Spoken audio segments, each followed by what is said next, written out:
Good evening. আজ 10th March মঙ্গলবার। Time হয়েছে 6টা 45। এমকে ট্রেডিং বেলদার পক্ষ থেকে আমি গোপাল আপনাদের সবাইকে হার্দিক অভিনন্দন জানাচ্ছি আজকের অ্যানালাইসিস ভিডিওতে। আগামীকাল 11th মার্চ বুধবার নিফটি ব্যাংক নিফটি কিভাবে মুভমেন্ট করতে পারে, আমাদের ট্রেডিং লেভেল, ট্রেডিং স্ট্র্যাটেজি কী হবে, গ্লোবাল মার্কেট কি বলছে, সমস্ত কিছুই আজকে আলোচনা করব। আলোচনায় যাওয়ার আগে আপনাদেরকে অবশ্যই দেখিয়ে রাখব ডিসক্লেমার অবশ্যই প্রত্যেককে ভালো করে পড়ে নেবেন, কারণ এখানে যা কিছু ইনফরমেশন আমি প্রোভাইড করছি সমস্ত কিছু কিন্তু লার্নিং পারপাসের জন্য। তো প্রত্যেককে অবশ্যই ভালো করে পড়ে নেবেন ডিসক্লেমার। আজকে নিফটির এক্সপায়ারি ছিল, যেভাবে কালকের আমি ভিডিওতে ইনফর্ম করেছিলাম যে আজকে গ্যাপ আপের সম্ভাবনা আছে। যথারীতিভাবে আজকে নিফটিতে আমরা গ্যাপ আপ ওপেনিং দেখেছি এবং গ্যাপ আপের পর কন্টিনিউ বলতে গেলে আজকেও নিফটি ট্রাই করেছে পুরো দিনটা একটা রিকভারি করার জন্য। লাস্ট কয়েকদিন ধরে নিফটি ব্যাংক নিফটি ওভারঅল ইন্ডেক্সে কন্টিনিউ আমরা ডাউন দেখেছি, যেখানে 26,400 থেকে 23,700 পুরো ফেব্রুয়ারি মাসে আমরা ডাউন ট্রেন্ডে মুভমেন্ট দেখেছি। আজকে এবং গতকাল পরপর দুদিন মার্কেট লোয়ার লেভেল থেকে অর্থাৎ 23,700 থেকে রিকভারি করা শুরু করলো। পরপর দুদিন আমরা রিকভারি দেখলাম। আজকে নিফটি ক্লোজিং দিয়েছে 233 পয়েন্ট পজিটিভ ক্লোজিং দিয়েছে। নিফটি ব্যাংক দিয়েছে 931 পয়েন্ট, সেন্সেক্স দিয়েছে 639 পয়েন্ট। নিফটি 1 ঘন্টার টাইম ফ্রেমে চার্টে আপনারা দেখতে পাচ্ছেন নিফটির যে প্যাটার্ন বা নিফটির চার্ট আপনারা দেখতে পাচ্ছেন এখানে 1 ঘন্টার টাইম ফ্রেমে, এটা আজকেরই টাইম ফ্রেমের বা আজকের চার্ট। নিফটি ক্লোজিং দিয়েছে 24,260-এর কাছাকাছি ক্লোজিং দিয়েছে। আমি মর্নিং থেকে নিফটিতে আপনাদের ইনফর্ম করেছিলাম ফ্রি টেলিগ্রামে যে 24,240 এই জোনের উপরে নিফটি থাকলে নিফটির যে টার্গেটগুলো আসবে 24,300, 24,360 এই লেভেলগুলো পরপর কিন্তু আমরা দেখতে পাবো বলেছিলাম। যথারীতি কালকের ভিডিওতে আমি বলেছিলাম 23,300 না 24,300, 24,300 আজকে আমরা দেখতে পেয়েছি। যুদ্ধের পরিস্থিতি আমরা জানি চলছে। কালকে নিফটি গ্যাপ ডাউন ওপেন হয়েছিল, কারণ আমরা প্রত্যেকেই জানি ক্রুড অয়েলের মূল্য বৃদ্ধির জন্য, এবং আজকে গ্যাপ আপ ওপেনিং হয়েছে ক্রুড অয়েলের অনেকটা প্রাইস কমেছে। যদি আমরা ক্রুড অয়েল আজকে দেখে নিই, এই মুহূর্তে ক্রুড অয়েল চলছে 88 রুপিজে, যেখানে কালকে 119 টাকার কাছাকাছি লাইভ মার্কেটে আমরা দেখেছিলাম। এখন চলছে 88 রুপিস। তো ক্রুড অয়েলে বর্তমান 6% কাছাকাছি ডাউনে চলছে। তো এইভাবে যদি আজকে পুরো রাত ক্রুড অয়েল এইভাবে ট্রেড করে, তাহলে কালকের ডেটেও একটা পজিটিভ র্যালি আমরা নিফটিতে আশা করতে পারি, যেখানে 24,400, 24,500 এই লেভেলগুলো কালকে আমরা আশা করতে পারি। যদি ক্রুড অয়েল 90-র উপরে না যায়, 88 থেকে ক্রমশ কমতে থাকে, তাহলে কিন্তু কালকেও একটা পজিটিভ র্যালি আমরা দেখতে পাবো। এবং আজকে নিফটির এক্সপায়ারি ছিল, সেই জায়গায় নিফটিতে একটা বাউন্স আমরা দেখতে পেয়েছি, যেখানে আজকের লো ছিল প্রায় 24,080-র কাছাকাছি, সেখান থেকে 24,300 আজকে আমরা নিফটিতে দেখতে পেয়েছি, এবং ক্লোজিংও দিয়েছে আজকে হাইয়ের কাছাকাছি। তো কালকে নিফটিতে আমাদের প্ল্যান এইভাবে হওয়া উচিত। 24,300 স্ট্রং একটা রেজিস্ট্যান্স জোন, এই জোনের উপরে নিফটি যদি কালকে ট্রেড করা শুরু করে, তাহলে সেখান থেকে পজিটিভ ভিউ নিয়ে আমরা ট্রেড করব, যেখানে নিফটির ফার্স্ট টার্গেট থাকবে 24,350, সেকেন্ড টার্গেট থাকবে 24,420, থার্ড টার্গেট থাকবে 24,500, 24,550। এই লেভেলগুলোর জন্য পরপর কিন্তু নিফটিতে আমরা প্ল্যান করতে পারবো আগামীকাল, যদি নিফটি 24,300-র উপরে স্টে করতে পারে, ট্রেড করতে পারে। নিউজ বেস মার্কেট চলছে, যুদ্ধ চলছে ইরান ইসরায়েলের মধ্যে। তো কি হবে রাতে সেটা আমরা কেউ জানি না।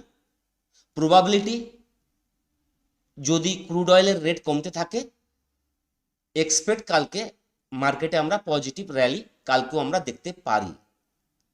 যদি যুদ্ধের পরিস্থিতি খারাপ হয় তাহলে ক্রুড অয়েলের রেট কিন্তু আজকে আবার 88 থেকে 95, 100-এর দিকে পরপর যাবে এবং সেখানে কালকে লাইভ মার্কেটে আমাদের নিফটিতে গ্যাপ ডাউন ওপেনিং, সঙ্গে সঙ্গে লাইভ মার্কেটেও আমরা প্রেসার দেখতে পাবো। যদি প্রেসার সৃষ্টি হয় কালকে লাইভ মার্কেটে, তাহলে নিফটিতে আমরা ডাউনের জন্য ট্রেড কোথায় নেব? তাহলে বলবো নিফটি যদি 24,260 এই জোনের নিচে নিফটি ওপেনিং হয় অথবা ফ্ল্যাট ওপেনিংয়ের পর 24,260 লেভেলটা ব্রেক করে যায়, তাহলে সেখান থেকে ডাউনফলের জন্য আমরা ট্রেড করব।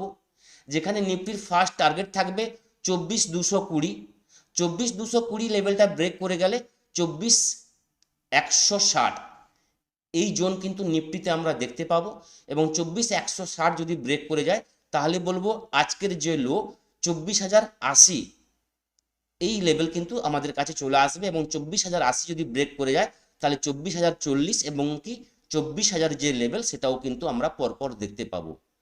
কারণটা হচ্ছে কতটা গ্যাপ আপ ওপেনিং হবে, কতটা গ্যাপ ডাউন ওপেনিং হবে, এটা কিন্তু আমরা কেউ প্রেডিক্ট করতে পারবো না এই টাইমে।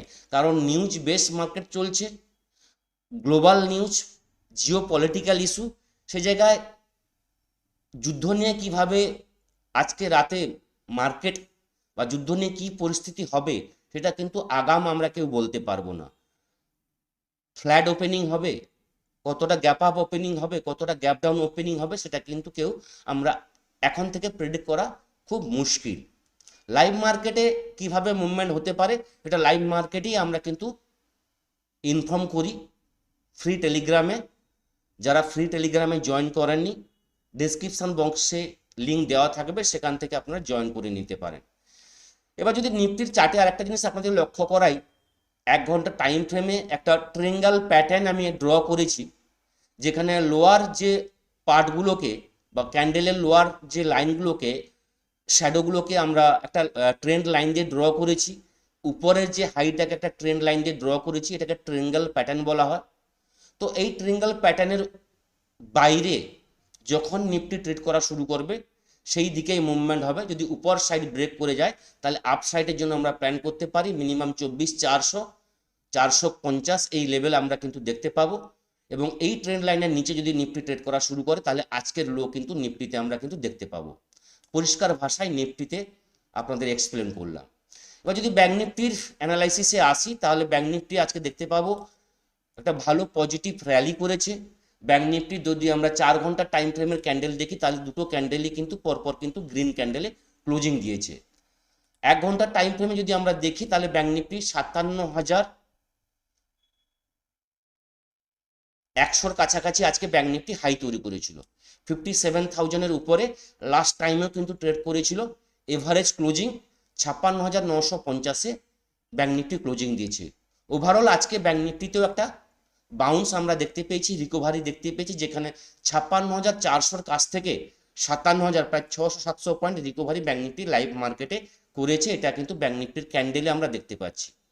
তো ব্যাংক নিফটির ভিউ হবে 57,000, 57,000-এর উপরে ব্যাংক নিফটি ট্রেড করা শুরু করলে সেখান থেকে ব্যাংক নিফটিতে পজিটিভ ভিউ নিয়ে আমরা ট্রেড করব, যেখানে 57,160, 57,400, 57,600 এবং 57,800 এই লেভেলগুলোর জন্য পরপর কিন্তু ব্যাংক নিফটিতে আমরা প্ল্যান করব।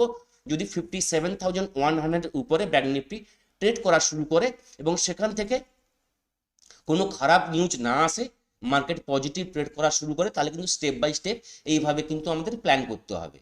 এবার ডাউনে যদি ট্রেড নিতে চাই তাহলে বলবো 56,900 এর নিচে যদি ট্রেড করা শুরু করে, অর্থাৎ লাস্ট 1 ঘন্টার ক্যান্ডেলের লো এর নিচে যদি ব্যাংক নিফটি ট্রেড করা শুরু করে তাহলে সেখান থেকে কিন্তু নেগেটিভ ভিউ নিয়ে ট্রেড করব, যেখানে 56,750 সেকেন্ড টার্গেট থাকবে, 56,500 থার্ড টার্গেট থাকবে 56,400, অর্থাৎ আজকের লো। এটা আজকে একটা বড় সাপোর্ট কালকের ডেটে আমাদের কাজ করবে, আজকের লোটা। তো এই জায়গায় ব্যাংক নিফটি আবার ট্রাই করবে, আপসাইড বা বাউন্স নেওয়ার জন্য চেষ্টা করবে। যদি খারাপ নিউজ থাকে এবং 56,400 লেভেলটা ব্রেক করে যায় তাহলে কিন্তু আমরা 56,120 এবং 56,000 লেভেল কিন্তু আমরা দেখতে পাবো, পরপর কিন্তু চলে আসবে, যেটা লাইভ মার্কেটে কিন্তু আমি ইনফর্ম করতে থাকবো। যে কিছু আপনাদের ইনফর্ম করলাম, বর্তমান যে জায়গায় মার্কেট দাঁড়িয়ে আছে তার বেসিসে কিন্তু আমি ইনফর্ম করলাম। লাইভ মার্কেটে কতটা গ্যাপ আপ হবে, কতটা গ্যাপ ডাউন হবে, তার উপর বেস করে কালকে মর্নিংয়ে টেলিগ্রামে কিন্তু আমি ইনফর্ম করব। কারণ এই মুহূর্তে যে জায়গায় মার্কেট দাঁড়িয়ে আছে তার বেস করে কিন্তু আমি প্রেডিকশন বা অ্যানালাইসিস করলাম, আপনাদের সামনে তুলে ধরার চেষ্টা করলাম। যদি গ্লোবাল মার্কেট আমরা দেখে নিই, তাহলে গ্লোবাল ইন্ডেক্স কোন জায়গায় দাঁড়িয়ে আছে, ইউএস মার্কেট ডাউ এই মুহূর্তে 85 পয়েন্ট নেগেটিভ ট্রেড করছে future, S&P 500 55 point positive, Nasdaq 308 point negative positive, euro market positive closing দিয়েছে, Asian market gift Nifty 64 point negative trade করছে 24,300 কাছাকাছি, বাকি এশিয়ান মার্কেট পজিটিভ আছে। এটা এই মুহূর্তে সমস্ত ইন্ডেক্সের ফিউচার আমরা দেখতে পাচ্ছি। রাতে ইউএস মার্কেট আছে, সঙ্গে যুদ্ধ কিভাবে আকার ধারণ করে, যুদ্ধ বন্ধ হয় না যেভাবে চলছে এভাবে চলতে থাকে, তার উপর বেশ করে কালকের কিন্তু গ্যাপ আপ গ্যাপ ডাউন সেটা কিন্তু নির্ভর করবে। আমি কয়েকদিন আগেই বলেছিলাম যে নিউজ বেস মার্কেটে বা নিউজের কারণে মার্কেট যখন কোনো মুভমেন্ট হয় তো এটা ক্ষণস্থায়ী। আমি কালকের ভিডিওতে বলেছিলাম যারা ইনভেস্টমেন্ট পারপাস বা স্টকে ইনভেস্ট করেন বা ইনভেস্টমেন্ট পারপাস ফান্ড আপনারা রেডি করে রেখেছেন, ভালো ভালো সেক্টর অনুযায়ী স্টক চুজ করুন। ভালো টাইম এটা ইনভেস্ট করার, এই টাইমটা নষ্ট করবেন না। যারা শিপ করতে চান, এসআইপি করতে চান, এই টাইমটা কিন্তু নষ্ট করবেন না, কারণ প্রতিটা জিনিসের কিন্তু প্রাইস কম আছে। তো এই জায়গায় কিন্তু আস্তে আস্তে করে আপনাদের ইনভেস্টমেন্ট করা কিন্তু উচিত। এই টাইমটা এসআইপি ইনভেস্টমেন্ট করার কিন্তু বেস্ট সময়, কারণ অল টাইম হাই থেকে অনেকটা কারেকশন নিয়েছে মার্কেট। তো কারেকশানে অবশ্যই কিন্তু ইনভেস্টমেন্ট করার টাইম, ইনভেস্টমেন্ট করুন, তবে ভালো স্টক ভালো সেক্টর দেখে তারপর কিন্তু ইনভেস্টমেন্ট করবেন এবং প্রপারলি স্টাডি করে তারপর কিন্তু ইনভেস্টমেন্ট করবেন। তো এই থাকলো কালকের নিফটি ব্যাংক নিফটির ওভারঅল ভিউ। নেক্সট ভিডিওতে আবার দেখা হবে। সবাই ভালো থাকবেন। থ্যাংক ইউ, ধন্যবাদ।